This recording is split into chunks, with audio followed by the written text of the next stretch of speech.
News Tamil கழுகு.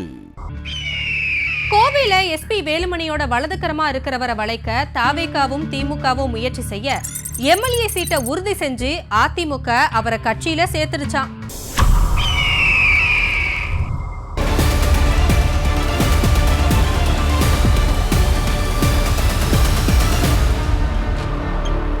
அதிமுக இளைஞர் அணியோட மாநில இணை செயலாளராக இருந்த வடவள்ளி சந்திரசேகர் முன்னாள் அமைச்சர் எஸ்பி வேலுமணியோட வலதுகரமா அறியப்பட்டவர்.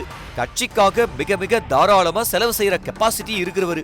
ஆனா அவர் கடந்த ஆண்டு அதிமுகவோட கட்சி பொறுப்புகள் இருந்து விலகிட்டாரு. 2021லயே கோவை வடக்கு தொகுதி சந்திரசேகருக்கு தான் முடிவு செய்யப்படுற அளவுக்கு செல்வாக்கா இருந்தாரு. ஆனா அந்த தொகுதி அப்ப அம்மன் அர்ஜுனனுக்கு ஒதுக்கப்பட்டுச்சு. இந்த நிலையில சந்திரசேகரை திமுகவில் சேர்க்கிறதுக்கு செந்தில் பாலாஜி பேச்சுவார்த்தை எல்லாம் முடிச்சிட்ட நிலையில அவரை தாவேக்காவுக்கு தூக்க ஆதவ் அர்ஜுனா விஜய் லெவல்ல பேசி அவருக்கு கட்சியில பெரிய பொறுப்போ முடிவானதான். இதையெல்லாம் கவனிச்ச எஸ்பி வேலுமணி சந்திரசேகர் வெளியில இருக்கிறனால தான் அவரை இவ்வளவு பேர் துரத்துறாங்கன்னு எடப்பாடி கிட்ட சொல்லி மறுபடியும் அதிமுகவில் சேர்த்துட்டாரு.